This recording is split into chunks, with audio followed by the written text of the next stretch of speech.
Good afternoon, everybody, and welcome to the first main race of the 2013 FIA GT Series. We're here in France at the Circuit de Paul Armagnac in Nogaro for the opening round of this 6-round season. The weather, as you can see, is a little bit wet. The rain has now started again by the looks of things. It's been on and off all day, mainly on, it has to be said, but there's plenty of hardy fans who have come out for this traditional Coup de Pâques weekend, the Easter trophy, here in the southwest of France. 11 degrees, the air temperature, you can see it's pretty chilly. My name is Jack Nichols, I'm going to be your commentator for the season. John Watson will be alongside me in the commentary box. He's down on the grid at the moment, and he'll be bringing you some of the latest news as and when we get it. A very famous circuit in France, this Nogaro circuit. It was renovated a couple of years ago, which now means that international series, like the FIA GT Series, can come to it. It's got 14 corners, 3.6 kilometers long. That long back straight that you just see there, going down towards the turn 7 hairpin, that's where we expect to see the majority of the overtaking. Very flat circuit, no undulation at all, really, around here. So it's going to be a very, very interesting race. As we saw in yesterday's qualifying race, it was possible to overtake, but it's very, very difficult, so we'll have to see how that turns out. There you can see Stefano Telli. He is going to be starting the number 11 car. He and Laurens Vanthoor had a very difficult day yesterday. Vanthoor was punted into a spin at the first corner, and then Ortelli got hit as well from behind, having to pit to fix a right rear puncture, and they ended up finishing way down the grid, and as a result they're going to be starting in 16th on the grid. And we can now hear from Alain Coder, one of the drivers in the number 0 BMW Team Brazil car. He's with John. The BMW boys from Brazil may prepare the sun of Brazil, but Alain Coder and Caca Bueno, what can you do in the wet here in Nogaro? That's right, everything is new for me. I know the car first time here in Nogaro, but I did some laps. I think the car in wet is not so bad. It's a good car. Let's try to read the podium. Any words for Caca before the start? No. Only to throttle, full throttle all the time, and give him the car, please, in the front. Enjoy wet weather conditions. Thank you. Fantastic to see Alain Coder and Caca Bueno and the whole of the BMW Team Brazil in the FIA GT Series this season. Caca Bueno, who's going to be starting that car, is a 5-time Brazilian stock car champion. Alain Coder himself races in the Brazilian Stock Car Championship, was 3rd in that championship back in 2010. He's also raced in A1GP, Formula Renault Brazil champion, and there you can see the two of them having a little discussion. And as well as those two Brazilian superstars, we've also got these two Brazilian superstars at the wheel of this car. Starting the number 21 machine will be Ricardo Zonta, the ex-Formula 1 driver, and he's partnered by Sergio Jimenez, who is a very experienced GT racer as well. So it really is an all-star lineup in these BMW Z4s. They do have some experience running these cars. Caca Bueno last year raced in the GT3 Brazil Championship with this very team and ended up 2nd place in the championship. So those two cars will start on row 4. Up at the front of the grid, though, we have the Belgian Audi Club WRT. Niki Meyermanov will be starting the car. René Rast will be taking over, and we can hear from René now. René, you led this race in the dry yesterday. It's now wet. Can Audi do it again? I hope so. I mean, in free practice we saw already that the Audi was also strong in wet conditions, and I think we have a good chance to be in front again. Hopefully Niki is doing a good stint now and gives the car to me in the lead, and then we'll see what happens. Have you told him how to get past Sebastian Loeb? No, I didn't try it, at least. I mean, he did good race yesterday and he defended quite well. Let's see how it works today. I mean, he's a good starter. We saw the last races, and yeah, let's see how it works. Stay warm. So good to hear from René Rast there down on the grid. He will be, well, his teammate Niki Meyermanov will be starting 2nd on the grid, and we have just had an update that the main race will start behind the safety car, so it will be a safety car start, which is always a bit of a shame, a bit of an anticlimax. There you can see 6th place on the grid. Karun Chandok at the wheel, the ex-Formula 1 driver, will be starting this car. A little away from Karun, he's racing with the SMS Seyfarth Motorsport squad in their Mercedes SLS, and it's Jan Seyfarth who will be alongside him, taking over at the half-race distance, because it's a 1-hour race with a 10-minute pit stop window right in the middle of it, where you have to come in, change all 4 tyres, change your driver, and then head back out onto the circuit. So the leading car pulls away, and well, big respect to the French fans who have come out this weekend to watch on. The Portuguese Nova driver car there lines up 5th place on the grid. They had a very strong race yesterday, and Carlos Vieira will start that car before handing over to Cesar Campanico. They looked strong all weekend, but had a penalty in qualifying which put them a long way down the grid. We can now hear from Alvaro Parent, whose car starts on pole. Alvaro, Sebastian's on pole position, but we just heard it's going to be a single car safety car start to the race. Well, yeah, that's even better. So no, I think the conditions are tricky. So it's a lot different from yesterday. It's crazy. Yesterday very sunny, today raining, and much colder, obviously. But safety car start for us. See the track now behind the safety car. I think for at least a lap or two, and then see what we can do from there. I'm sure you'll keep it on the track. Many thanks. Thank you. So Alvaro Parent will be taking over that car there. In 4th place on the grid, we have Anthony Kumpen at the wheel. And he and Enzo Eid share that number 5 Phoenix Racing Audi. And it's very good to see Phoenix Racing in the FIA GT Series. A very, very successful outfit. Have won the Spa 24 Hours, they've won the Nürburgring 24 Hours, and now they're here to challenge in the FIA GT Series. So they're starting 4th on the grid. The car to watch for me personally, though, is the car that's starting in 3rd place, number 1, Maximilian Buch at the wheel. He was phenomenal yesterday, set the 3rd quickest lap time. Only Alvaro Parent and Rene Rast set a quicker lap time than Maximilian Buch yesterday. And Buch, who's only a young man and relatively inexperienced, he's 20 years old, he's only got 3 years of racing under his belt, but he really seems to have some natural pace. And Alan Day, who will be alongside him, is a very quick competitor as well, the only Israeli in the field, and yesterday became, well, the only Israeli he didn't stand on the podium because it wasn't a podium after the qualifying race, but the first Israeli to be in the top 3 in a major international race was Alan Day. He did the first half of the Indy Lights season last year and ended up finishing 6th at Barber Motorsports Park, so in such a competitive category like that, that's a very good performance from Alan Day. Yesterday was his first ever GT race, so it's going to be tricky for him if he wants to get to grips with these cars quickly. And there you saw the 12 car just as we cut away. Nicky Manmounoff starting 2nd on the grid, and of course, because it will be a single file safety car start, the grid and rows and inside lines for the first corner become rather irrelevant. So all of a sudden, these two, Sebastian Loeb getting past Nicky Manmounoff, seems like it was worthwhile, because yes, they won the race yesterday, but as you can see from the door numbers here, it's a white door number for Sebastian Loeb and Alvaro Parent because they're in the Pro Cup. It's a black door number for Nicky Manmounoff and Rene Rast because they're in the Pro-Am Cup. So points-wise, getting past yesterday made no difference to Sebastian Loeb, but it got him pole position for this race, which now seems like a very good plan indeed. You can see the rain isn't coming down too heavily here in Nogaro. The circuit is definitely wet. It will definitely be starting on the wet tyres. There you can see the temperature, but the rain itself is not coming down too hard, which is very good to see. But no doubt it will come down harder during the race because these clouds are ready to erupt at any point. There is car number 7, Mateus Stumpf will be starting that car, the second of the Brazilian teams that have come here to drive in the FIA GT Series. He will then be handing over to Claudio Ricci. And they are starting down on the 5th row of the grid alongside Andres Zuber and Mike Parisi, actually, who in the Sebastian Loeb racing car had a difficult day yesterday with a few incidents here and there after the qualifying. In the qualifying session, they've been pushed down the grid a little. Now you can see the 2-minute board going up, and it won't be long before these cars head off on the, well, whether we'll get a formation lap or not, or whether the race will just begin behind the safety car, which I presume actually is more likely. When the safety car pulls away, the clock will start ticking, I presume, but we will wait and see exactly how things transpire. But once the race does get underway, there's no doubt it's going to be very entertaining because we've got some quick drivers out there.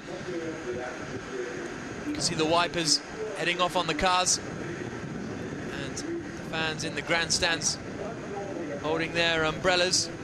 And, well, John, you were just down there. It doesn't look like it's raining too hard, but it's still obviously going to be all wet tyres for these guys. Freezing down the grid. It is appalling. A bit of wind blowing, the rain comes in and goes, so you're standing 1 minute and you think it's over, then it blows through again. So track conditions are both very cold and clearly very wet. We know that some people this morning had a problem with, suddenly they lost grip front and rear. So the buzzword in the pit lane these days is getting your tyre pressures precise, not sort of trying to be clever and gain an advantage by either going up or going down. And lots of teams have found out that they've got to keep the precise pressure. The grip then is there, but visibility is going to be an issue. We will have a rolling start, which will simplify the start process probably more than the normal situation that we would see or we saw yesterday. So difficult conditions, and of course Sebastian Loeb, pole position, going to be in the pound seat, as they say. But remember last year, those Audis in these conditions, they were the dominant manufacturer. Absolutely, so it's Loeb and Miniki Mounthoff on the front row of the grid. We've gone through the top 3 rows already, then Zonta and Bueno in the Team Brazil BMWs on the 4th row of the grid. They'll be battling hard. Watch for Andres Zuber climbing through the field. There's going to be quite a few climbers, actually, I think. Sergei Afanasiev, very quick in that Mercedes, starting in 12th place. Dominic Baumann as well, a very quick driver. Wolfgang Wright is the first of our Nissans in the part of the GT Academy program. Ortelli, watch for him coming through, as well as Mascarello perhaps towards the back of the field. And also Frank Stippler will be starting right down the back in 21st place, so watch out for him and Edward Sandstrom. They had difficulties, well, electrical problems yesterday. The car short-circuited effectively, blew the fuse. They've replaced the fuse, the car is running, but they are still not 100% sure. The fuse could blow at any time, basically, so they're going to be hoping that it doesn't. Well, you have to find the reason why the fuse blew in the first place, and sticking a new fuse in will rectify the problem, but it doesn't actually get to the core of the problem. So it's a bit of a stick a tail on a donkey, or stick a tail on a fuse, I suppose, and see what happens. And there is the number 16 Door Motorsport car, started by Daniel Kilvitz. So the clock has started now. So the main race of this season has begun, obviously under underwhelming circumstances. There's going to be another lap behind the safety car, at least. So it gives us time to get to know the grid a little bit before they head off. One of the things I noticed this morning during the warm-up is that Nogaro's got a variety. It's got a surface of many colours, literally. Around the racetrack, you'll see a lot of parts of the racetrack, different coloured tarmac, which indicates either old or new tarmac. One of them, principally, is at the end of the straight into turn 7, and there's a minor little step where the surface change occurs, so keep an eye on that, because I think that's going to be an area where people could easily get caught out under brakes.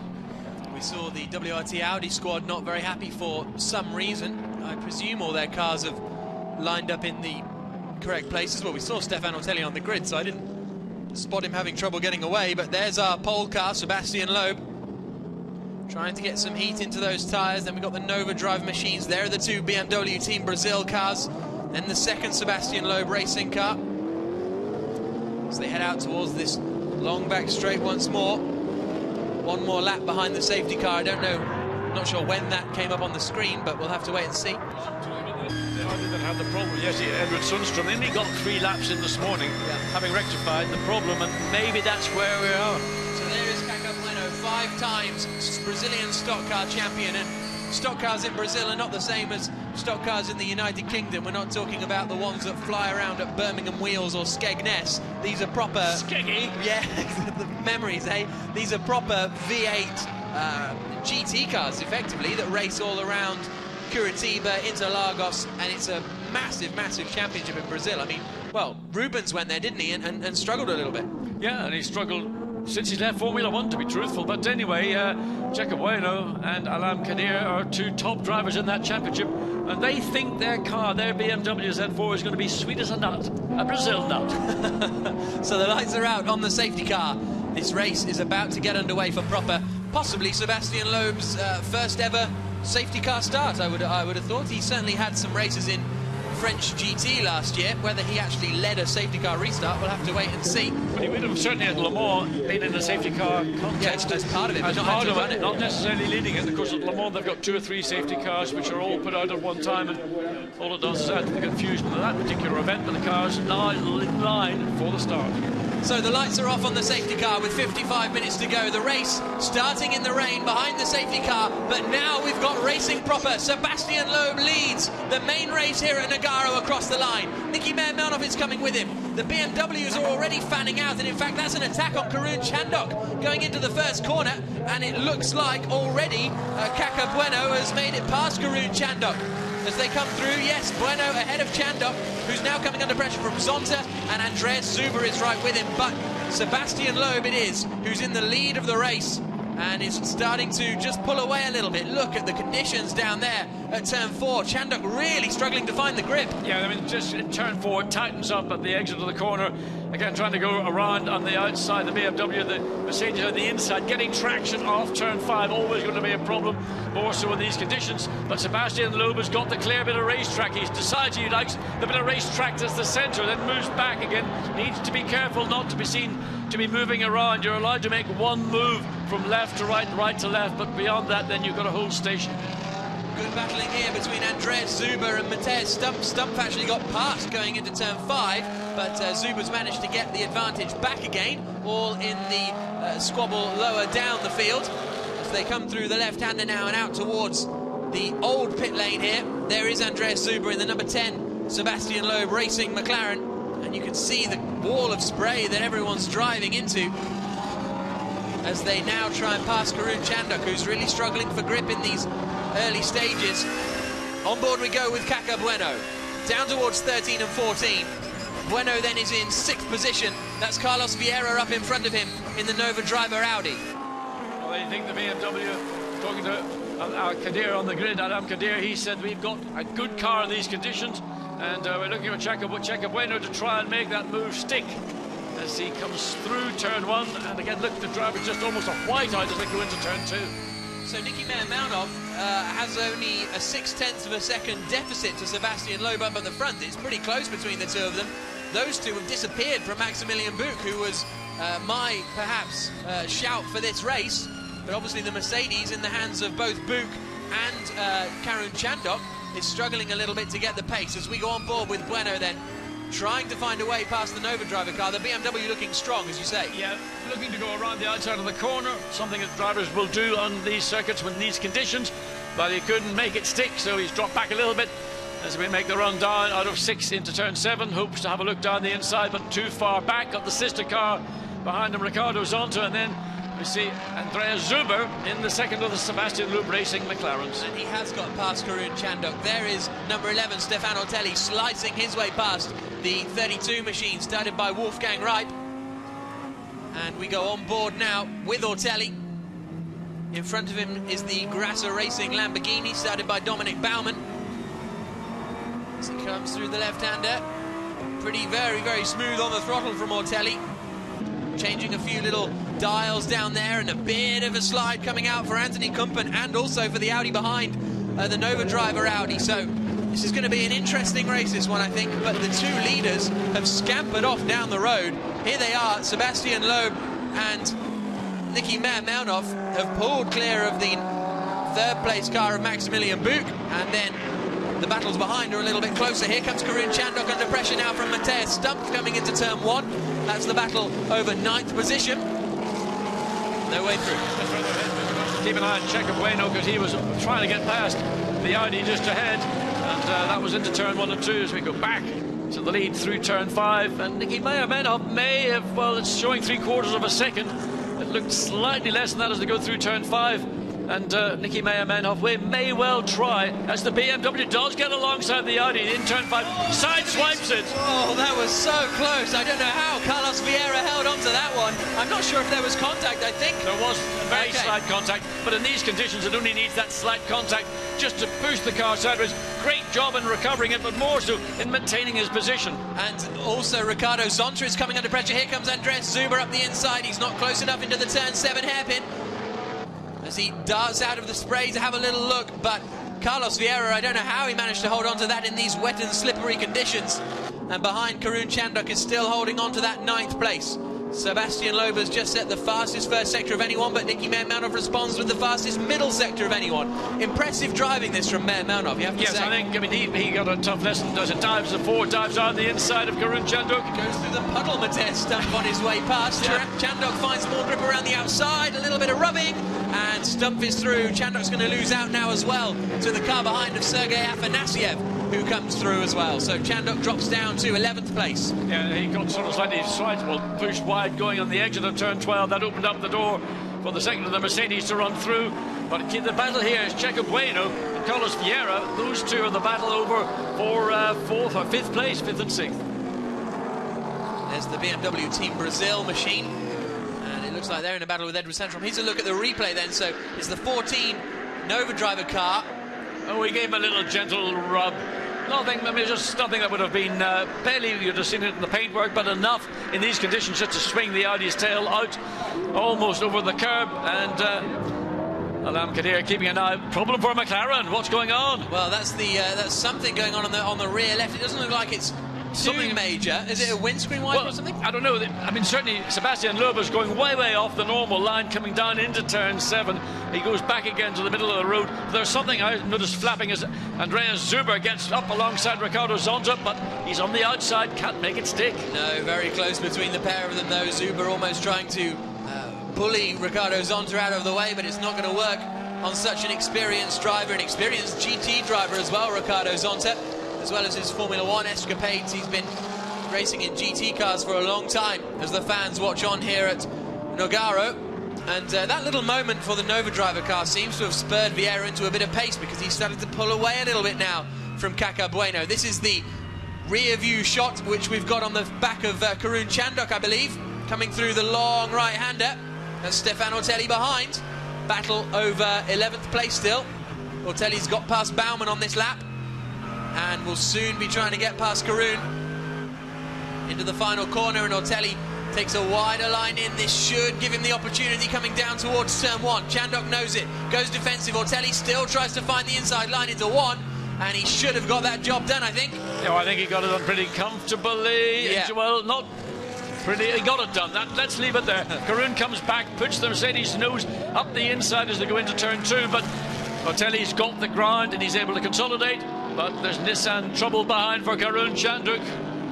Absolutely, so it's the 32 Nissan behind, and actually, my apologies, Ortelli hadn't got past Dominic Baumann. Baumann had got past Chandok, so Baumann is 11th, 12th is Chandok, and 13th is Stefan Ortelli, and again, Loeb was hugging the inside line. Yeah, he's got, and the BMW, the India Team India car, off onto the grass. That's Aman Ibrahim down at turn 4, so maybe some contact somewhere. We'll have to see if there's a replay of that one, and now he's coming under pressure. Is that from Fabian Barthez trying to get around? Gerard Tonelli. The other car. Oh yeah, there's Tonelli up in front. Tonelli leading the Gentleman's Trophy class, and that is the other Ferrari, which is actually in the Pro-Am class, in the hands of Jean-Luc Bublik at the moment. Back towards the front though, and we've got the queue forming behind Ricardo Zonta now.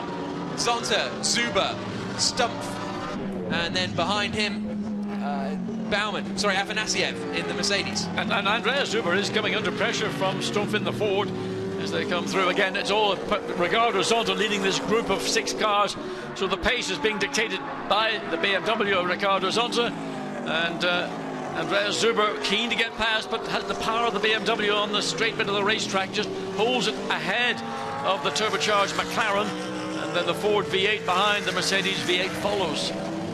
So we saw a little shot there of Sergio Jimenez in the garage watching on as he's Ricardo Zonta's teammate.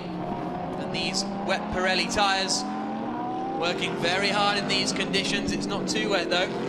And well, the team manager of car 11, Stefan Ortelli, has been asked to go to the race director immediately, so we'll wait and see if anything comes of that, with 45 minutes to go here in the first main race of the 2013 FIA GT Series season.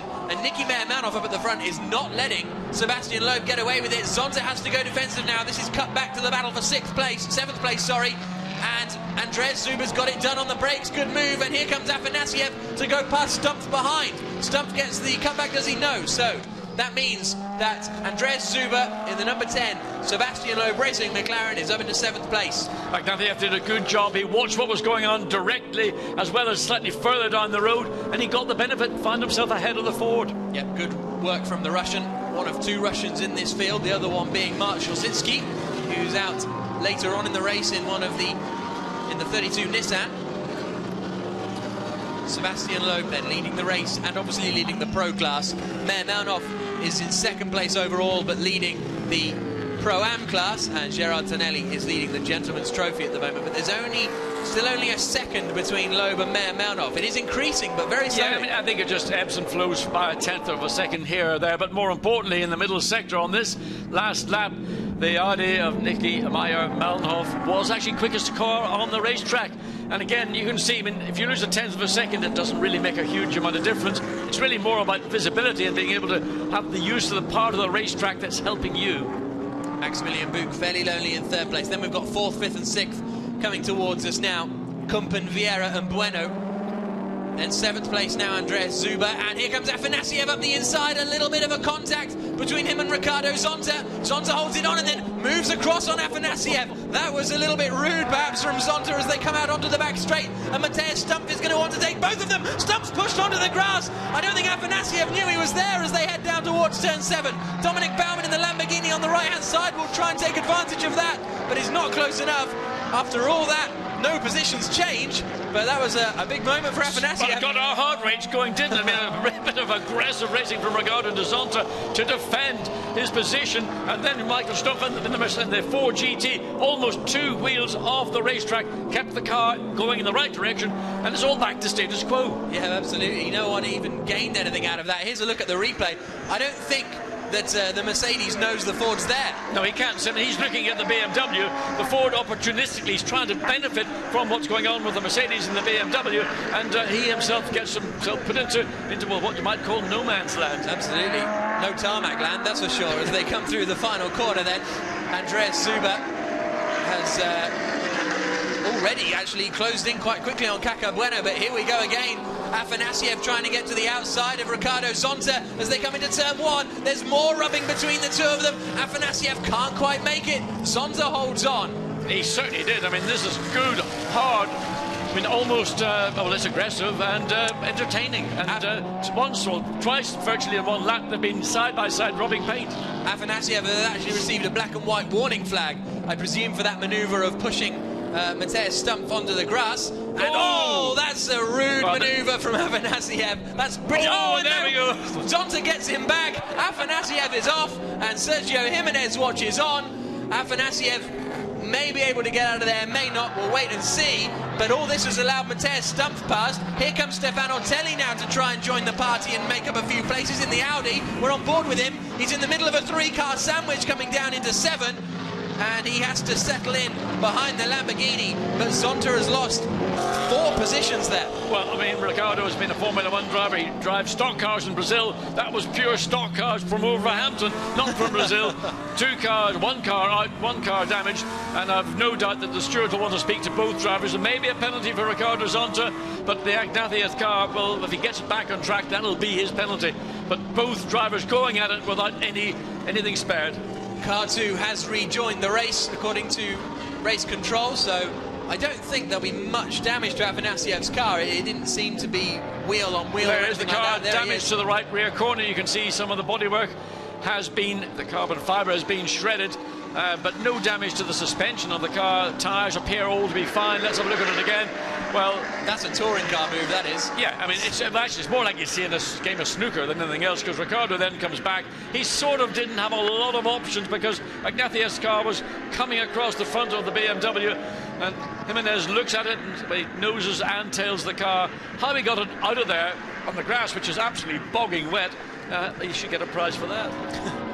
Sebastian Loeb leads with 41 minutes to go. He's got a 1.6 second advantage over Nicky Meir Melnhof, but Maunhoff has just taken 4/10 of a second out of him in the first sector alone, and the best first sector of anyone. In fact, over the last lap, Sebastian Loeb almost had a 2-second advantage. Now, Nicky may have just backed off, going back to the action, coming down the straight. Sorry, folks, this is more interesting. It's Dominic Baumann who's now challenging Matthias Stump. Zonta is also under pressure. Karun Chandok is involved with the 13 car of Frank Stippler. So this is all now over 12th place. 11th place, I should say. Zonta, then Karun Chandok, who we're on board with, and who we're now in the grass with. He got hit, he got put on the back. He could see his hand as Frank Stippler possibly was the car behind him as they came across the line the last lap. Clearly, Karun Chandok got an almighty whack in the rear of that SLS Mercedes, and you can see the back of that car. Now, has he got suspension damage, or is that just simply because he was off track and on the grass? Well, welcome to enclosed car racing. Ford off. Oh, that's the number 8 Ford, though. That's the second one, which is driven by Rajan Mascarello. He's beached it in the gravel somewhere out on the circuit. I think he wants to send a ship-to-shore message to say he's not going to get out of there without assistance. Now Andreas Zuber is up behind Caca Bueno in the battle over 4th place. Caca Bueno in the BMW Team Brazil machine, the Z4, and then behind in the number 10 McLaren is Andreas Zuber. There's the front two, though. The gap 1.1 seconds at the end of that last lap, and there is at turn 7 that Mascarello's gone off. And that'll be a waved flag zone, so no overtaking on the approach or in the corner. And that's one of the major opportunities around this Nogaro 3.6 kilometer circuit. Everybody needs to be aware that they must go through that zone slower than they would have done on their previous best. And just a clarification from yesterday, if Mascarello gets pulled out of the gravel trap here, he is then allowed to rejoin the race. Now, whereas we're used to kind of sprint racing being sprint racing, if you're out, you're out, because it's GT sprint racing, it still adopts the kind of long distance GT rules of if you're out and you get helped back onto the track, as long as you can start under your own power, you can go back in the race. With the exception of qualifying. With the exception of qualifying, yes, very true. So, now we've got that particular gap down to less than a second, 0.8, that's where it was in the opening laps. Nicky Maunhoff has got that lap down, so let's have a look and see the lap times. 37.7 for Maunhoff in the Audi, 37.8 for Loeb in the McLaren. Literally a snip and tuck. And Mascarello has now been pulled back onto the circuit, so he can rejoin the race, but he will have obviously lost an awful lot of time as we cut back to Sebastian Loeb, the 9 times World Rally Champion. Just a bit of trim, I think, just peeling off on the left-hand side. But John, we can see him driving now, and his feet are the thing to watch, aren't they? The delicacy with which you need in these conditions as well. Yes, I mean, this is actually almost like a rally for Sebastian Loeb. It's a very long rally stage, but I mean, he's used to driving in very slippery conditions, snow, ice, wet, dry, whatever. Both feet are part of the action. You see his left foot coming off the brake onto the throttle with his right, then he modulates the throttle just to steer and check the car, then his left foot is now completely away from the brake. He doesn't want to allow his left foot to ride the brake while he's on full throttle. Now back onto the brake, steering the car, turning in. Yeah, it's fantastic to watch, isn't it? And a few moments of opposite lock here and there for Sebastian as he continues to lead this race. But the pit stop window will open in 2 minutes' time, and that's got to be the concern really for Sebastian Loeb and the Sebastian Loeb Racing team, because yesterday in the pit stops the WRT squad were some 7 seconds quicker in the pit stops than Sebastian Loeb Racing, and if we see the same thing today, the Audi will come out in front. Well, it depends when Sebastian Loeb or the Audi behind opt to come in. It's less than 3/4 of a second. So this is a real challenge coming up as the pit stop window is about to open. I anticipate, actually, Sebastian Loeb will be the first car in the pits, assuming we get to the 35 minutes before the pit lane opens, and he is still in a position to get in at the earliest opportunity, and then that Alvaro Pret. That's my view. But wait and see. I would say the same of Nicky Maunhoff. I think he will come in as soon as possible to hand over to René Rast, but we'll wait and see. So in 3rd place still is Maximilian Buch, very, very lonely there. 4th place Anthony Kumpen, 5th place Carlos Vieira, 6th place Caca Bueno, who only has a 6/10 of a second advantage over Andreas Zuber. Stumpf in 8th, Baumann in 9th, 10th is Ortelli, and 11th is Stippler. And in fact, this is the battle from 8th, 9th, 10th and 11th that you're seeing right there on the screen now. Frank Stippler had to retire that car yesterday because of an electrical failure, and there's been a drive-through penalty Interestingly, to Sergei Afanasyev for the contact with Ricardo Zonta, so it's that first contact that's clear. Yes, I mean, that was an avoidable incident. He just stuck it down the inside, you know, like a snooker ball, bosh, into the pocket. Well, it wasn't the pocket, it was almost off the racetrack. There again, these 4 cars battling, Ford way out to the left, Lamborghini trying to get down the inside, 2 Audis squabbling over who's going to get that position, whether it's 11th or 12th. For Afanasyev, this is his first race weekend in that Mercedes, and talking to Karun Chandok, Karun was telling you, wasn't he, that because you're sitting so far back in the car, the front of the car's so far away, it can be difficult to judge the front of the SLS sometimes. Yes, it is. I mean, it's quite different to, I would say, the majority of racing cars that we would see racing around the world, because the driver's seat is literally on the back axle, and it is a mid-engine, front-engine car. Engines are a long, long way ahead of you. So, on board with Sebastian Loeb, the gap between them comes down again to under half a second. So this is going to be, well, it has been a very impressive drive from Nicky Meyer-Malnoff, who, in all senses of the word, both in categorization and in the way he enters, is an amateur, but he's driving very professionally this afternoon. Yes, and the lights are flashing, trying to distract Sebastian Loeb, and goes all the way down. I don't know why Loeb insists on using the right-hand part of the racetrack, then coming back again. Well, he's not interfering with the Audi's progress. I'm not comfortable. You've got to decide. You stay on one side or the other. If you make the move, then you've got to stay there. But he's going from left to right, then back to the left. So Stippler, Zonta and Chandok have all come into the pits to hand over to their second driver. There is Frank Stippler. He's handed over now to Edward Sandstrom, and the WRT squad very happy with that, because I think they've come out in front, and here is Caca Bueno now coming under pressure from Andreas Zuber.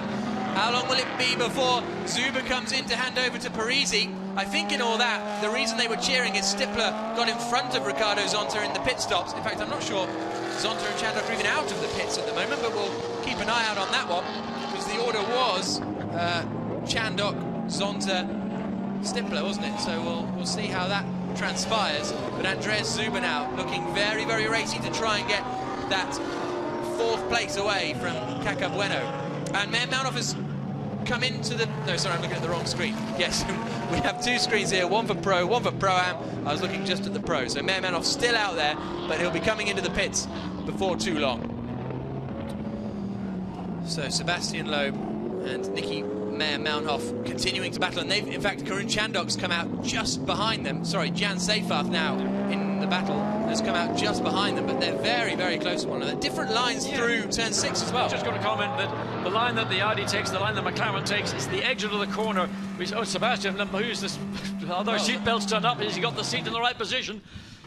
That's Ortelli was moving the steering column, probably in preparation for Laurens Vanthoor getting in, because they're quite a height difference, those two. Ortelli gets in, plugs into the radio, and Vanthoor gets in, plugs into the radio, and Ortelli puts his belts on for him. Yep, now that's what the co-driver or the drivers do. They share the workload. Not easy to get into these cars, are they? Well, not when you're 16, whatever you are. I mean, there's not a lot of room, and in some race cars there's less room than others, as we look at Zonta having to defend again from Zuber as they come down the straight. So these two, Bueno, they're going to be battling. Whether who goes in first will be interesting to see. So where will Ortelli come out then with regards to his teammate Edward Sandstrom? Sorry, Vanthoor come out with regards to his teammate Edward Sandstrom. Let's have a look. Through turn 1 he comes, and it's difficult to tell because Sandstrom is nowhere to be seen, whether that's because he's miles in front or miles behind. It's difficult to tell as the rain continues to come down here at turn 4. But there is Laurens Vanthoor.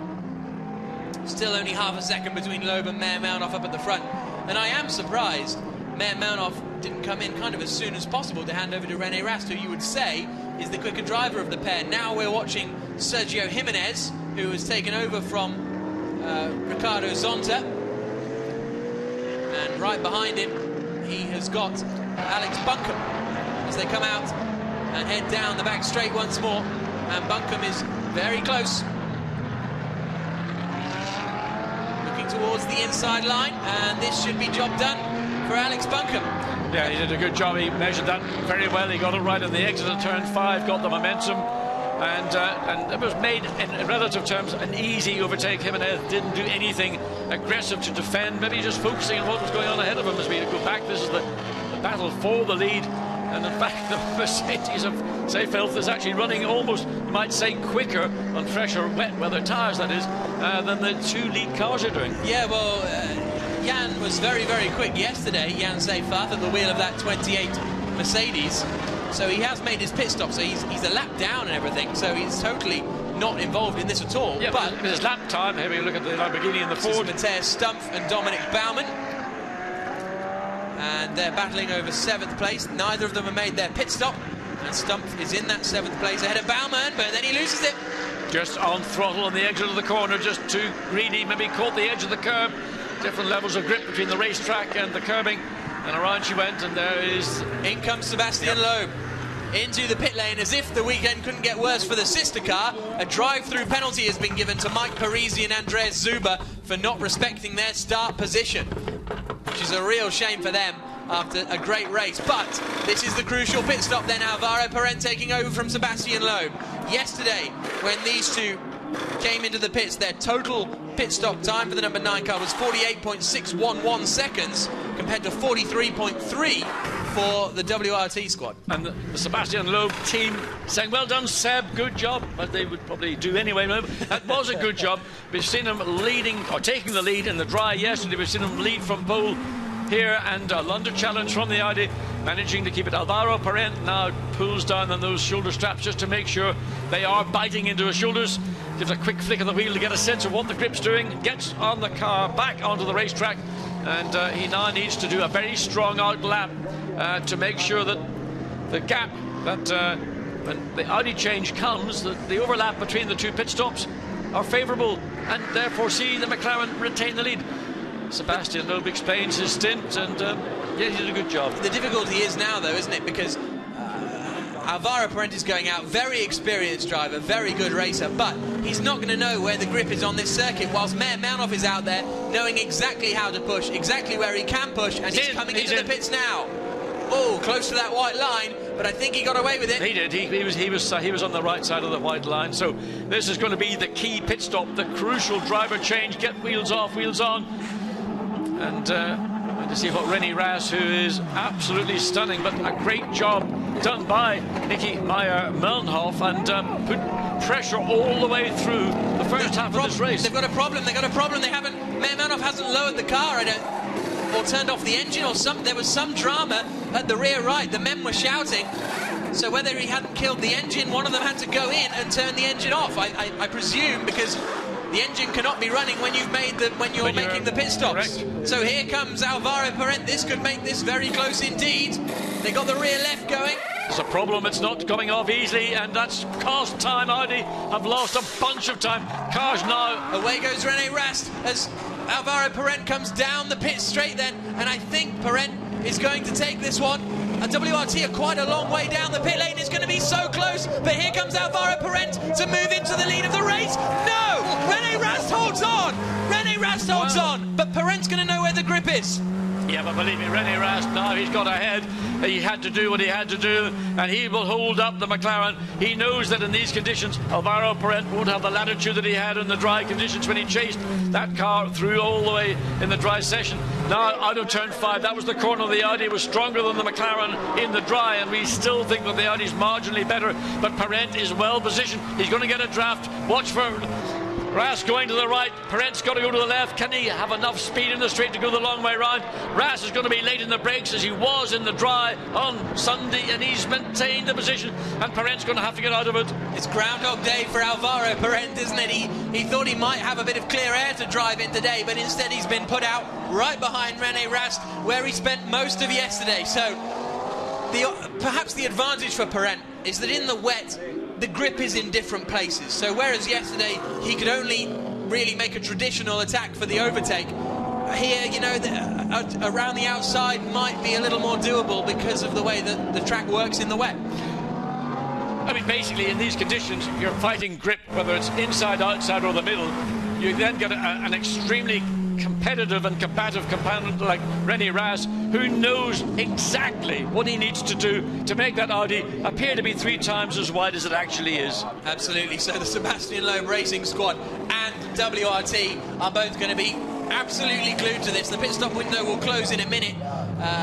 Everyone has made their pit stops now. No real changes in the top 4 or 5. Matthias Stumpf is up to 5th place. No, Sandstrom is up to 4th place, actually, as we go on board with Alvaro Parent. We'll give you a full rundown of the order in a few moments' time. And there's contact! Rene Rast is sent spinning. Alvaro Parent lifts his hand to say sorry. What's he going to do? What's he going to do now? Well, he's got damage to the left front of the McLaren, but what occurred was that Rene Rast was slightly wider entering into the exit of turn 4. Alvaro Parent was quicker and he got the nose of the car down the inside of the Audi, closed the door and bang into the back of the Audi. Damage to the front, you can see the damage to the front of the McLaren. Is he going to have a puncture? Is there bodywork damage? Is that car secure, or will Alvaro Parent have to make it into the pits? Well, what an interesting turn of events here with 25 minutes to go in the first main race of 2013. Alvaro Parent will have to see if he has to come into the pits, but even if he stays out there, he's in the lead of the race now. He surely will receive a penalty for that. Contact between cars 9 and 12 is under investigation. Nicky Meyer-Melnov, how often have we seen him furious in the garage? And let's see it again. Well, look, watch the Parent saying I'm sorry. No, forget about that. Look how wide we're looking at Rene Rast. Parent is on the inside. It's a closing gap.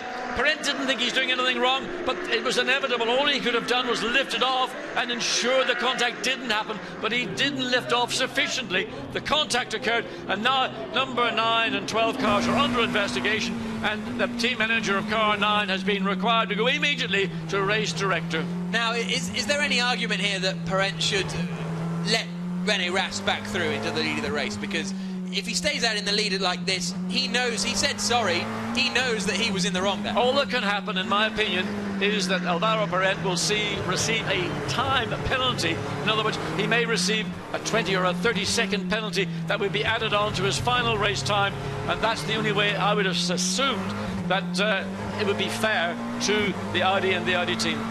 Yep, or a drive-through penalty, of course, as they come through the left-hander.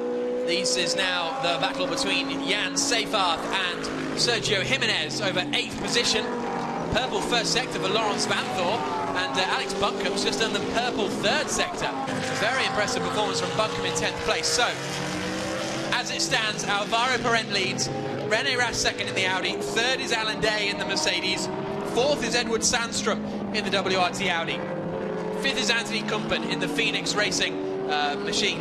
6th place is, at the moment, Mike Parisi, but I don't think he's taken that drive-through penalty that we saw he was given. 7th place is Cesar Campanico. 8th place is Laurens Vanthoor. 9th is Adam Coder. 10th is Alex Bunkum. And 11th is Harry Prochik. So that's how things are going at the moment. Laurens Vanthoor goes purple in Sector 1 again. Here's Jan Seyfarth about to pass Sergio Jimenez to move up into 12th position. And through he goes. Jimenez doesn't get the car stopped in time and runs wide. No, he didn't. I mean, it sort of looked a bit limp, I have to say. That I thought Jimenez could have done better than he did do. The Mercedes wasn't alongside as they got to the corner. It was only because Jimenez ran wide that the Mercedes was able to take the corner. 22 minutes to go. There is Dominic Baumann. Sorry, it's Harry Prochik now at the wheel of that car. He's running in 11th place, just outside the points. Points just like in Formula 1. Car 10, not respecting that's just a reminder of Mike Parisi's drive-through. Yes, so Harry Prochik in 11th place. The points, that's it. 25 points for the win, 18 for 2nd place, just like in Formula 1, down into 10th position. As they come down towards turn 7. And still damage on Alvaro Parent's car. Rene Rast then, let's look at the lap times. They're still lapping very, very evenly. And Alan Day might come under pressure from Edward Sandstrom, because Sandstrom's just gone purple in Sector 1 and was 0.3 of a second quicker than Alan Day on that last lap. And then we've got some flashing lights behind. That is going to be Laurens Vanthoor at the wheel of the number 8 car as he tries to make his way past Jan Stovacek, who's currently in the Gentleman's Trophy. Fabien Barthez is leading the Gentleman's Trophy, the 1998 World Cup winner. The goalkeeper for France and Manchester United is leading the Gentleman's Trophy, so that's good to see at his home race. That's just some lappery going on there. But and there's Mascarello. Yeah, but where you get past these lap cars is just about as critical as getting past a car you're in a race with, because it's so easy to get held up for a sequence of corners. Laurens Vanthoor got it done, coming out of 7 through 8 and into turn 9, and he's on his way. So there is our race leader, Alvaro Parent. The gap is 3.3 seconds between the two of them, and on that last lap, René Rast was 0.6 of a second quicker than Alvaro Parent. And there's 3.3 seconds between them, so if that gap continues to come down each time, we may well see Rast on the tail of Parent before too long. Well, will he be on the tail, or will he literally be on the tail? Exactly, that's the question. Down onto the main straight again, and Parent's doing it as well.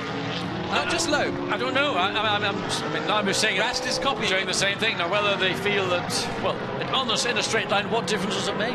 Unless it cools the tyres, because the tyres are getting overheated, but that usually happens when the circuit's dry. Jack, believe me, I was out there for half an hour. It ain't going to heat the tyres up. Ground temperature is probably about 0. So here now is Alain Coder coming under pressure from Alex Buncombe, who's having a really good race in the Nissan. He's now battling over 9th place. The WRT is still the quickest cars out there. Vanthoor goes purple again in Sector 1, but watch for the Nissan of Alex Buncombe. Will he peel to the inside and send one up the inside of Alain Coder going into the 7? He will, and he gets the car stopped. Very good to see. Yeah, good pass. We've seen a number of those from Alex Buncombe, and that was another classic get the car positioned rightly. He got fair play. In fairness from the BMW, he got the car alongside, he took the corner away, and he's now made up one more position up into 9th place. The sister RJN Nissan is currently running in 14th place in the hands of Mark Szorzycki.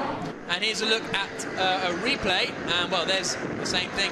We've seen it before. But, I mean, in most terms, I would say that would be seen as a avoidable incident, and there would be, Luke Sebastian Loeb knows as well, that would ordinarily, in the dry conditions, certainly be seen as a penalty. In these conditions, because the Audi was much wider on the corner, the McLaren much lower on the corner, well, maybe it's going to be something decided by the stewards.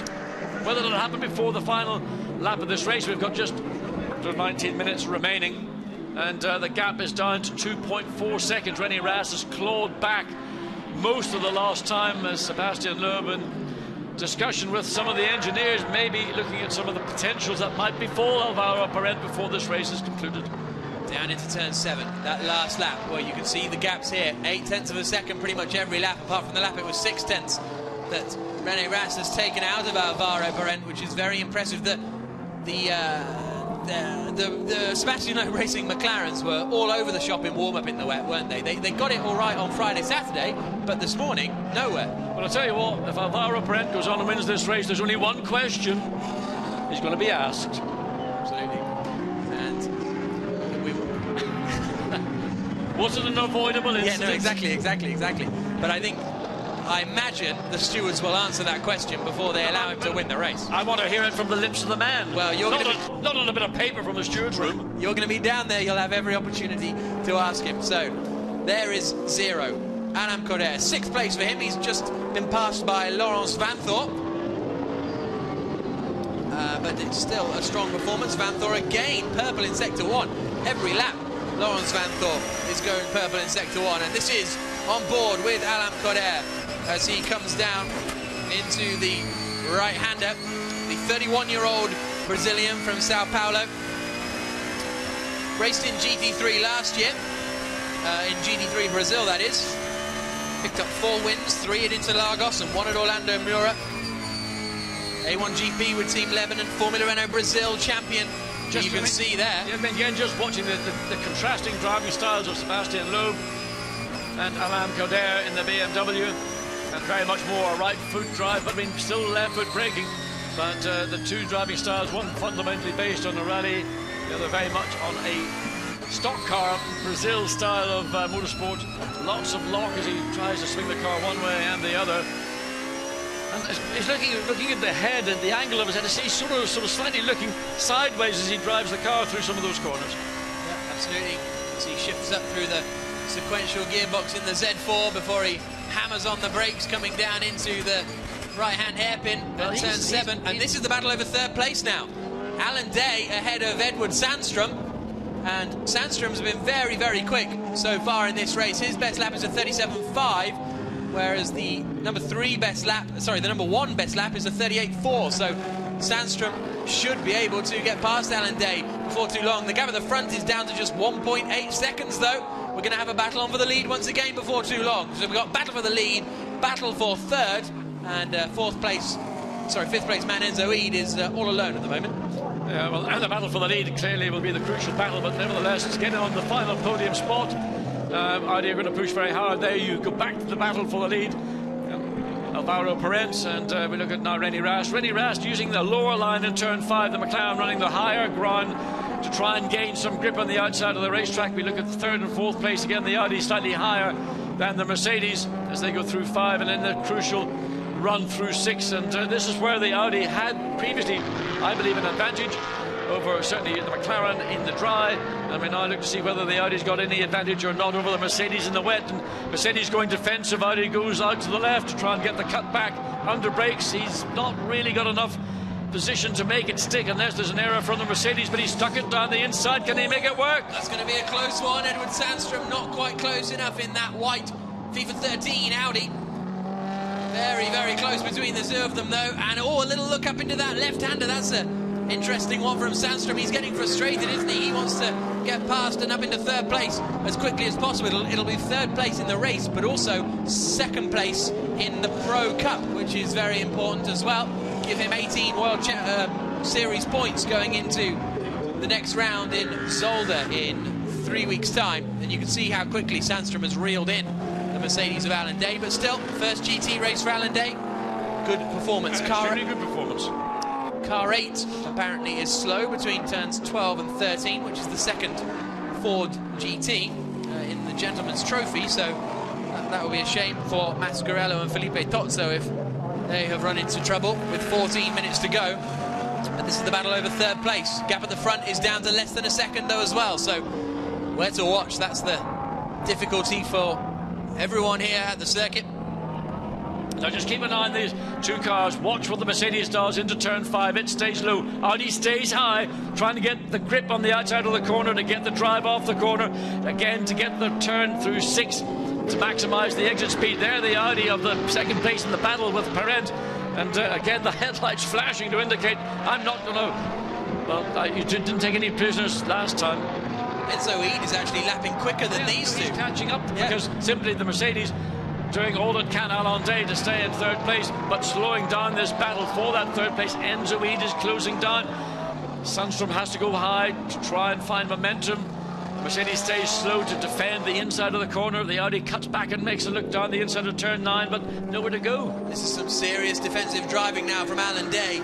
The Israeli going to the inside line pretty much every corner, which is the best way to keep Edward Sandstrom behind. One of 2 Swedes in the field, Edward Sandstrom. And there's his teammate Frank Stippler in the garage. Happy to be on TV, but he'd rather see his teammate make the move as they come through the final corner at turn 14. 12.5 minutes to go. This is the battle over 3rd position.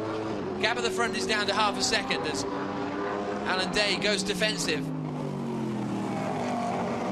Nowhere through yet for Edward Sandstrom. On that last lap then, Enzo Eid did a 38.4, so another 0.6 of a second taken out of the advantage in front. But here is the battle between 1st and 2nd places.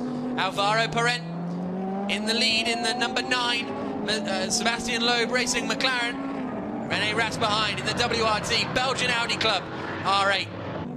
Down the back straight they go, and these two are squabbling as well. But better position, though. This is back to the lead. We're jumping from 1st and 2nd and 3rd and 4th. The battle into turn 7 stays with Perez. The battle for 3rd and 4th may change because Sundstrom, I thought, was slightly nearer to the back of Alan Day going onto the straight. There we go.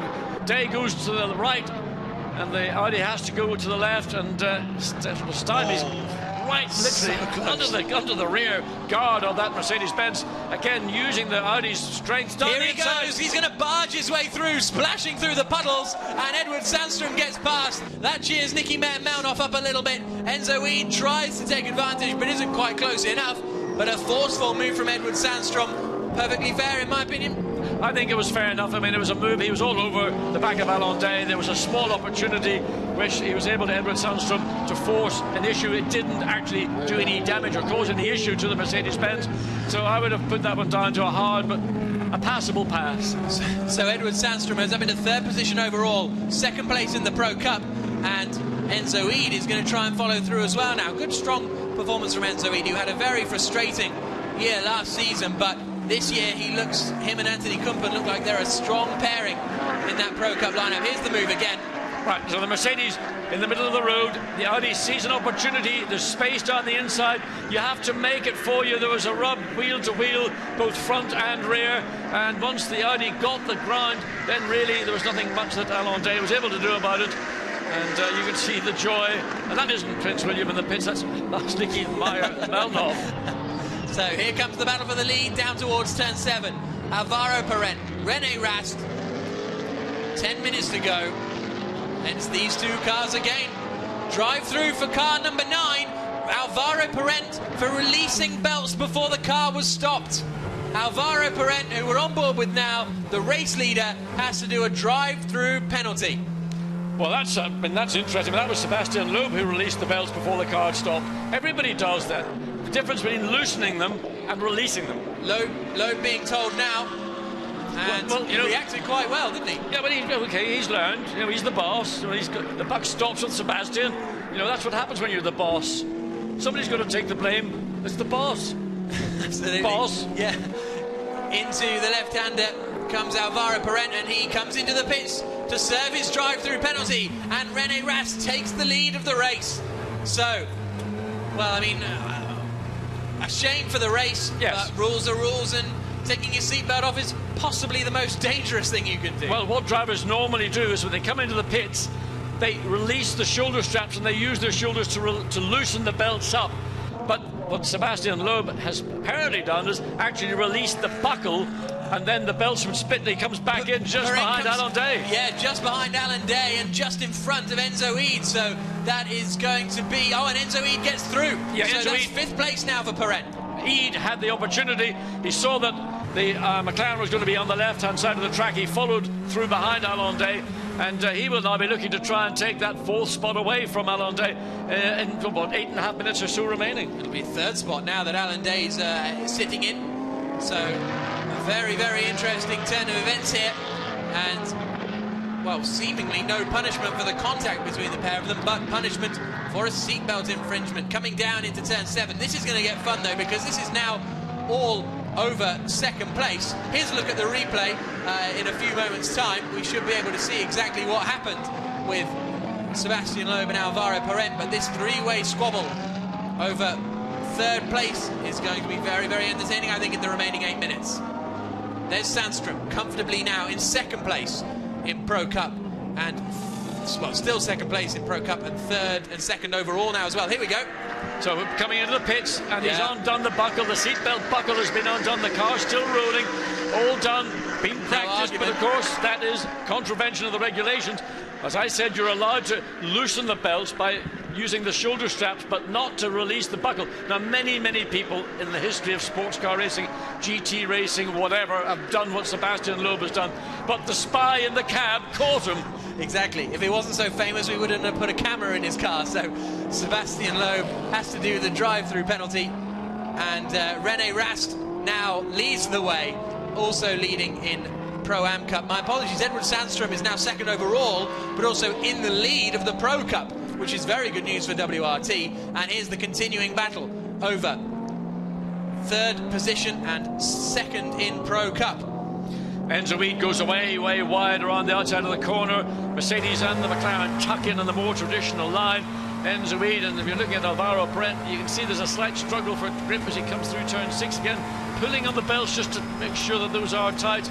Enzo Eid goes to the left, can't get far enough up to challenge the Mercedes into turn 7, and Alvaro Parent's watching it, no doubt frustrated by the fact that in spite of an incident that potentially could have seen them being penalised, it was because his boss hadn't done the belts up. Eid goes now to try and do to Alain Day what we saw Edward Sandstrom do some laps earlier, that dive down the inside and make it a forced pass. So into the final sequence of corners they come out by the old pits, and I think Parent must have got damage in that contact because his pace dropped off massively and he's not able to keep with these two. Here's Enzo Eid. Ooh, a little tempting look up the inside, but I wouldn't be surprised if there's some damage to the front splitter or something that's losing him some downforce. They also need to be careful because the 4th car in this queue is Laurens Vanthoor now, and he suddenly smells perhaps a class podium. Actually, looking at the McLaren, looking at the Audi, clearly the McLaren was sliding more coming through turn 14, 13 and 14 than the Audi directly ahead of Enzo Eid, and there we see Laurens Vanthoor in the second of these Audis with an Audi of René Rast leading, which was sort of a mirror of 1 year ago. So in these conditions, clearly Audi have got an advantage. Probably they've got it in the traction control, which is a variable traction control in the majority of these cars. I know in the Audi it is a superb system. And here comes Laurens Vanthoor up the inside of Alvaro Perez. So close between the two of them. Almost a repeat of the incident we saw for the lead many laps ago. Car 13 under investigation. Possible overtaking under yellow flags. That's the Pro Cup leader, Edward Sandstrom. So it's all kicking off here in the stewards' room as we come down towards turn 7. It's 2 by 2 for 3rd and 5th. Alan Day goes defensive, as does the McLaren behind, but no movement just yet on that front with 5 minutes to go. Well, it's tough racing outside of the leading car. René Rast, remember, was tagged by this car, the McLaren of Alvaro Perez. We thought he might have been out of the race, but he recovered. He caught up to the back of the McLaren. The McLaren then suffered as and Laurens Vanthoor almost caught the back of Perez's McLaren through turn 10. Vanthoor knows if he gets past Perez, then before too long he can attack Eid and Day and be up in second place perhaps, because there's only 4 minutes to go, so time is very much of the essence for Laurens Vanthoor. But René Rast continues to lead. Here is Perez and Vanthoor to the final 2 corners. Audi leads, Audi second, Mercedes third, Audi fourth, McLaren fifth. That's the way the brands are going at the moment as we go back on board with Laurens Vanthoor, the young Belgian driver who was very impressive in his first season of GT racing last year and is continuing that impressive form today. Big moments. Yeah, both cars. You can see the McLaren also got a serious twitch on. That's allowed Vanthoor to get up along and inside and through turn 4. Oh, he's going to run him off onto the out of room, isn't he? No, Perez stayed in there. It didn't look as though Vanthoor had given him enough room. Vanthoor will now have the inside line, though, coming through turn 6 and going down towards the hairpin. And I think Perez backed out of that. No, he's still in there. He's still there. And the McLaren's got better straight line speeds. But surely Vanthoor with the inside line will get the job done under braking. Yes, he does. Perez did everything he had to do through turn 4, through turn 5, through turn 6, got slight advantage on the straight, but Laurens Vanthoor was on the inside now. Alvaro Perez looking to come back up the inside into turn 9, then the short run down into turn 10. No space there for the McLaren driver. They are lapping fairly quickly, to be honest. They're doing 37s, 38s, so they're only 10 seconds off a dry weather time, which isn't terrible, but it's still very, very slippery out there and almost drifting around. 3 minutes to go then. The battle for third place is still on. Alan Day and Enzo Eid squabbling hard.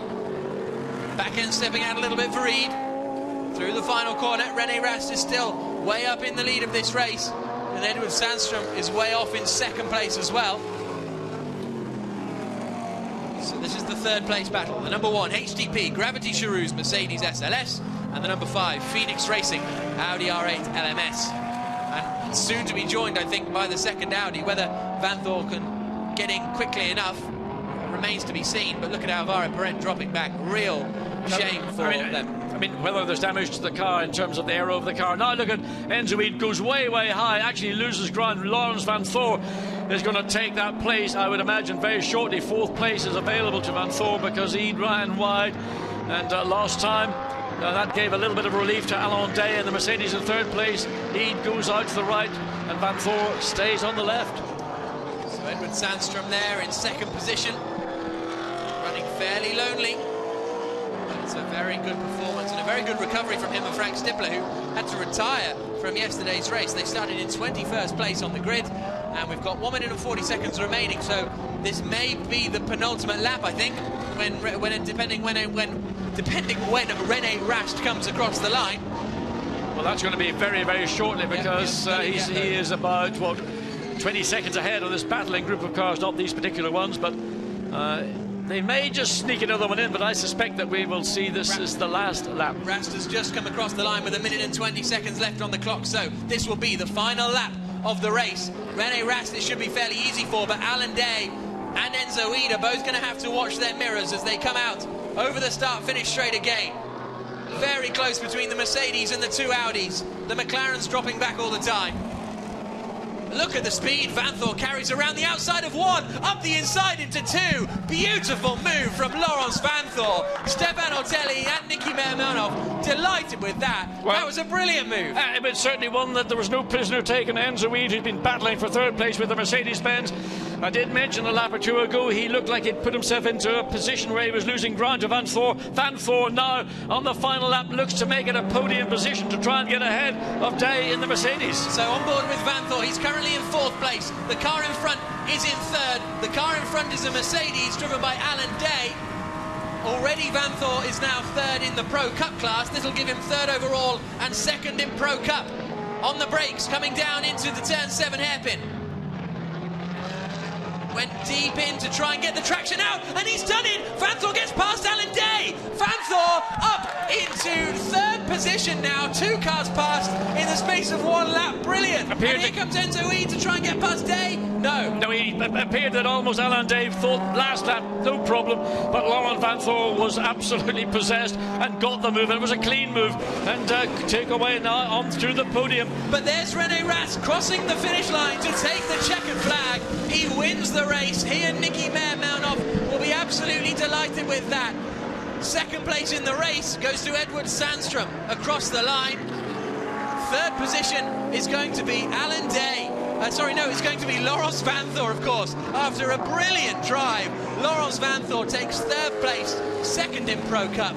Alan Day fourth, Enzo Eid fifth, Alvaro Perez sixth. 7th place overall is Cesar Campanico, and that's second in the Pro-Am Cup. But look at those guys, absolutely delighted down there at WRT. But drive of the race, without doubt, goes to Laurens Vanthor. That was phenomenal.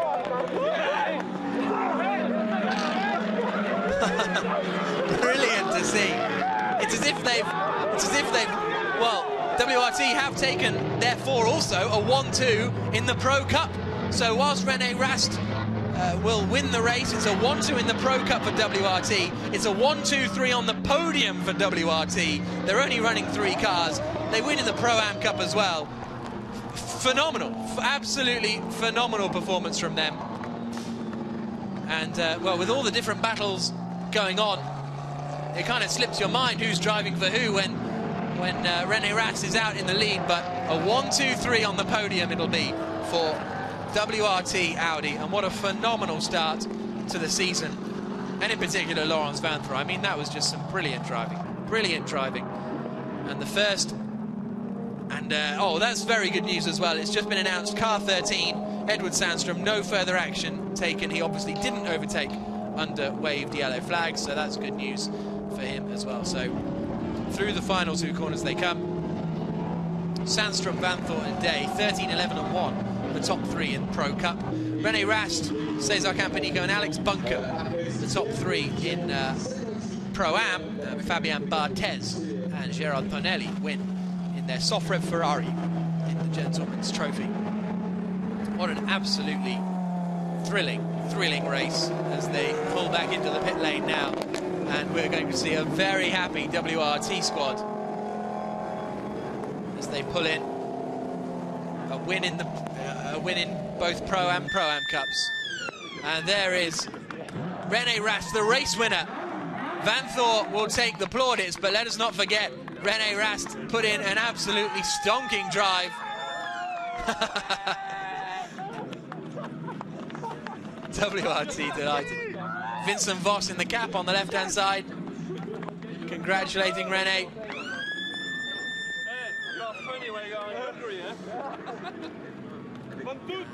René Rast over the moon, and there, getting out of the car, Laurens Vanthor and Edward Sandstrom. Sandstrom probably had no idea until just now that that Vanthor had finished in that 3rd place. As the rest of the cars go into Parc Fermé, not sure where Edward Sandstrom thinks he's off to, but we can now hear from the race winners, René Rast and Nicky Mermanov. Congratulations, René. Fantastic drive after that incident with the McLaren.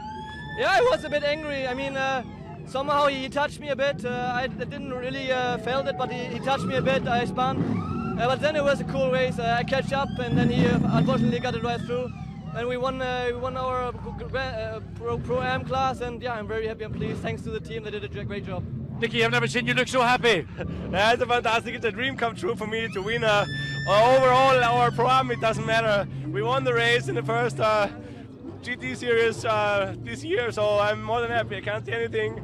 It's just amazing and just a good drive from him, and it was so difficult to follow Loeb and not to make a mistake, and he didn't do a single mistake. So, but I pushed the maximum I could, and it was a perfect race. Good job. Great stuff from René Rast and Nicky Mermanov. On goes the Pirelli caps after the Pirelli wet tyre, and here's a replay of that hit. René Rast there in the lead, number 12, bump. Only a small touch from Parent, but it's enough in these slippery conditions to send René Rast round. In the dry, that wouldn't have been too much of a drama, I don't think. There's Stefano Telli then. He and Laurens Vanthoor winning, well, taking the podium on the final lap of the race. Really stunning performance from Laurens Vanthoor. Can't wait to hear from him. And the German broadcasters getting in for the interview with René Rast, but there is Frank Stippler and Stefano Telli. Such a great team spirit down there at WRT when you compare it to the miserable day they had yesterday. Absolutely miserable. And today is quite a different turn of events. So now we can hear from Frank Stippler, who finished second overall along with Edward Sandstrom. Frank, this has been an Audi fest here today, hasn't it? Yeah, it was brilliant. I mean, I didn't expect that. We started from the rear because we had some starter problems yesterday during the pit stop, and I took the first 10 competitors in the first half of the race, and I think the brilliant WRT team took another 5 during the pit stop because they were unbelievable fast. And Eddie did the rest, and now we are on the podium, and it's much better than expected yesterday. Edward, great drive from Audi. You were a star today. Thank you very much. It's easy when you have a good Audi in your hands and the weather is Scandinavian. Then everything comes together, and I'm really grateful for that. So, well, go off and enjoy it. Many thanks. Well done. So they go and join their teammates, and the classic racing driver. I didn't have much grip. Hand signals, and there's Laurens Vanthoor and Stefano Telli. Look at this from Laurens Vanthoor. I told you he was taking lots of speed into 1. Managed to go right the way around the outside of Ede, which gave him the inside line for 2. Absolutely brilliant stuff. And we can now hear from Stefano Telli, the Monegasque driver, who is with John. Stefan, difficult day at the beginning, but you came through in the end. Brilliant drive by you and by Laurent. It's difficult to talk about the race because I'm just focused on what he did in the last 2 laps. He's just drove one of the best race of his life. I think you really impressed me, Laurens. What you did in the end is just amazing. We did a very safe start, overtaking as much as I could, and Laurens did a perfect job. We lost around 8 seconds in the pits, but Laurent, a fantastic overtake. I mean, incredible. We were screaming in the commentary booth. The fans at home were doing their heads in. Well, we didn't win the race, but this is definitely the best race of my life. It's like you can do on a PlayStation 1 time on 1,000. I think I didn't breathe in the last lap, but it was incredible. It feels like we won a championship. So enjoyed I am. It was really fun. Excellent, well done. Many thanks. Absolutely brilliant work from Laurens Vanthoor. And here was the second move then. Forced Alan Day to go defensive into the hairpin. Focused on getting the maximum speed out of the corner that he could, using the traction of that Audi. Got alongside, little biff with Alan Day, but all's fair in racing, isn't it? And up the inside he goes, and WRT over the moon. So here's a look at the results. It's a Belgian Audi Club WRT 1-2-3, with the win going the way of René Rast and Nicky Mermanov. We also had the HTP Gravity Series Mercedes finishing in 4th position. Phoenix Racing in 5th place. Sebastian Loeb Racing, after starting on pole position, Loeb and Parent will be disappointed with 6th place, but still, first race in their championship, not too bad. Carlos Vieira and Cesar Campanico finishing in 2nd place in Pro-Am. Alex Buncombe and Lucas Ordonez in 8th place are 3rd in Pro-Am. And Kaka Bueno and Alan Coder finishing in 10th place. A decent effort from them on their debut in European racing. 13th, 14th and 15th places, you can see there being the second cars of all of those teams. Ricardo Zonta and Sergio Jimenez Wolfgang Reip and Mark Szolzicki. Good performance from them, 14th place. They're part of the, well, 2 years ago they were racing PlayStations. Matthias Stumpf in 15th place with Claudio Ricci alongside him. Afanasiev and Simonsen, Kielwitz and Kenetic, Ibrahim and Jus and Mascarello and Tozzo completing our 22 finishers. So, well, the fans have braved the weather conditions. And there is the award for the mechanics, and no surprise it's going the way of WRT as they stand on the top step of the podium. And they are delighted with that. Pirelli sponsoring an award for the fastest pit stop. And that's very good news for them. So, John, the fans have waited in the rain, but they were treated to a spectacular race. Well, I mean, it turned out to be an Audi fest because the Audi drivers just came through in the last, what, 10 minutes, 5-7 laps. Laurens van Voor, I mean, Edward Sundstrom, René Rast, they've all been absolutely brilliant. And it wasn't easy. René Rast got tagged by McLaren. He came through past the McLaren, took the lead. Unfortunately, we saw that Alvaro Brent had to make that drive through because team boss, I have to say team boss, Sebastian Loeb, undid his seatbelts before he got the car to a standstill in that pit stop.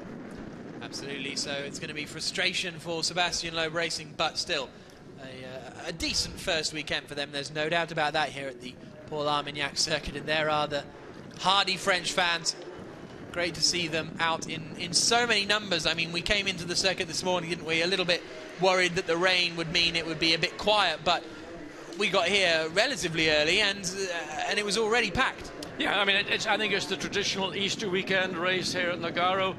And, I mean, these are hardy people. They love the hunting, shooting and fishing, and coming to a wet morning or afternoon at Nogaro is only a part of that. And they'll go back home and have foie gras and duck and whatever they do for dinner, and lots of very robust red wine to wash it down. Absolutely. You've had plenty of that very robust red wine this weekend. So, excuse me. Going down the back straight, I can see some Clios. So the fans have now got some Clio Cup action to look forward to as we wait for our podium presentations here in the FIA GT Series. There you can see then, out onto second step, Laurens van Voor and Stefan Ortelli, and onto the top step of the podium, the Pro Cup winners, Edward Sandstrom and Frank Stippler.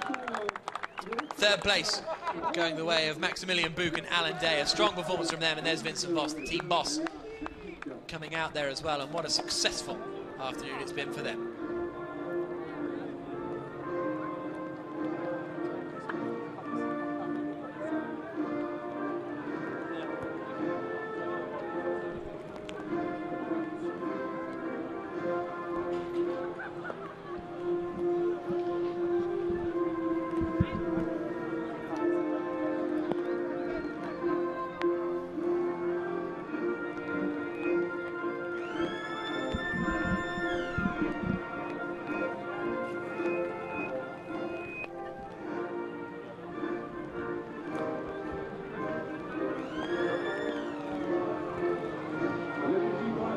So the Belgian national anthem for the winning team, Belgian Audi Club, WRT.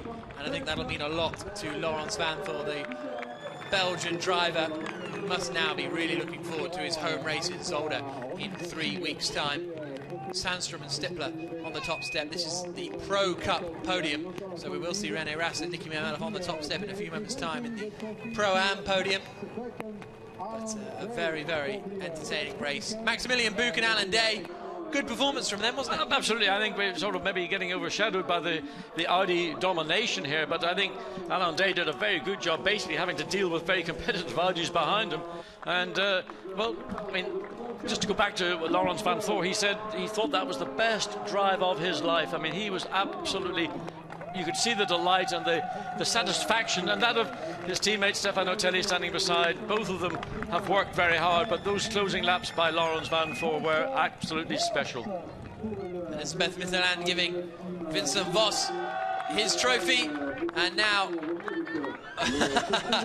they nearly went for the champagne, but I think they've got a few more prizes to receive. A box of foie gras, probably. That's what happens at Nogaro traditionally. They get a box of local delicacies from the circuit. And here it comes. I'm sure they'll be very happy with that. And, well, they're going to need a couple of hands, really, aren't they, to take that off. And look at that. Vandal's desperate for the champagne. Here he goes. They'll just drop them over the top of the podium. There'll be guys from the team beneath to catch it, but there they are, the champagne or whatever they have down in Nogaro. It may be the local sparkling wine, but anyway, it's getting well and truly sprayed by very, very happy members of the Audi team. The two Mercedes drivers have disappeared very wisely, I think. Absolutely. So Ortelli and Stippler getting along very well there, as you can see. Stefano Ortelli, this is well, his home race. He's a monegasque driver, but France is effectively his home race. As they stand now on the top step of the podium for their photographs. And the applause from the very large Maximilian Buch's in there somewhere, just to the back. He just sneaked back in after all the champagne had been sprayed, so wisely went behind the podium just to ensure that he stayed as dry as possible. Champagne, of course, well, some of the drivers will be damp from driving, others will have been dried out during the time we were in the pits, but thoroughly soaked once again, and trophies and champagne bottles, mementos and mementos as well, for that matter, are being taken away. And well, there'll be a pretty happy, I would think, press conference in a few moments' time as we now wait for the other podium ceremony. I think you're absolutely right. The Pro-Am Cup podium will be next, where we will have our overall race winner onto the top step. A great venue for the season opener here at Nogaro, isn't it? Because it's not a circuit that many race fans may have heard of. It's never been on the real Formula One radar, but you come here, there's loads of crowd. It's a great little circuit, very friendly, lovely area. It's great stuff. Well, I think what the circuit emphasises to me is that it's got a character, it's got a personality. It's not completely bland with wide open spaces where you need a pair of binoculars to see where the runoff actually ends. I mean, it is an old school style circuit, and all the better for it, and particularly the section of the circuit around turn 10, 9, turn 11, which lead into the original pits at the circuit. So it's got that character and warmth that, you know, sometimes gets lost with the very newest of circuits around the world. So onto the top step of the podium, René Rast and Nicky Meyer-Melnoff. Vincent Voss up there again because he is the boss of the Belgian Audi club, Team WRT.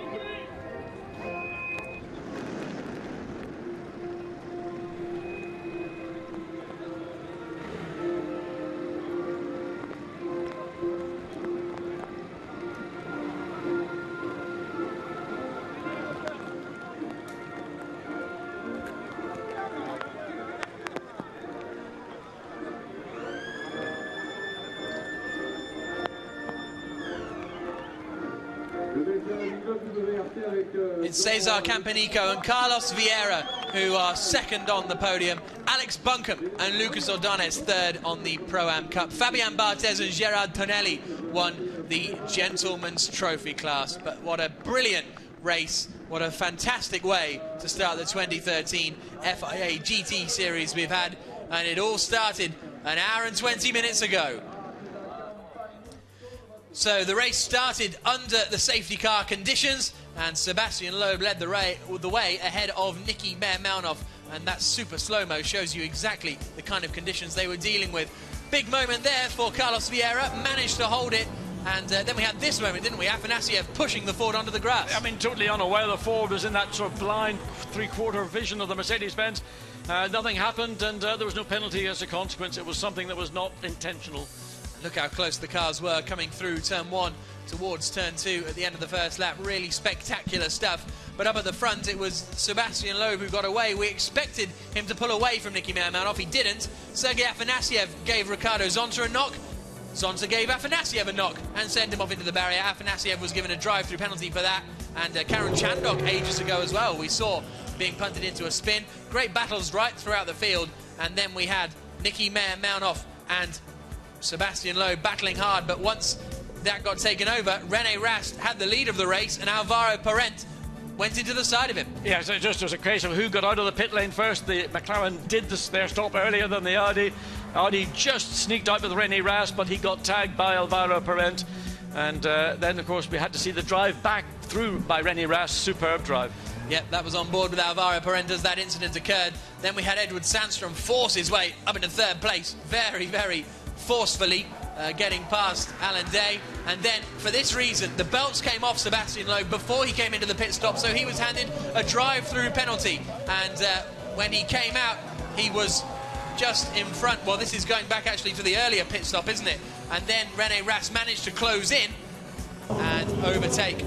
Then, on the final lap, brilliant work from Laurens Vanthoor. Passed 2 cars in 1 lap. Yep, and he just shows that if you are determined and you've got the commitment, you can make things stick. Well, what a fantastic way to start the season. René Rast and Nicky Mermanov won the Pro-Am Cup. The Pro Cup was won by Edward Sandstrom and Frank Stippler. Thank you very much for joining us. We'll see you at Zolder in 3 weeks' time.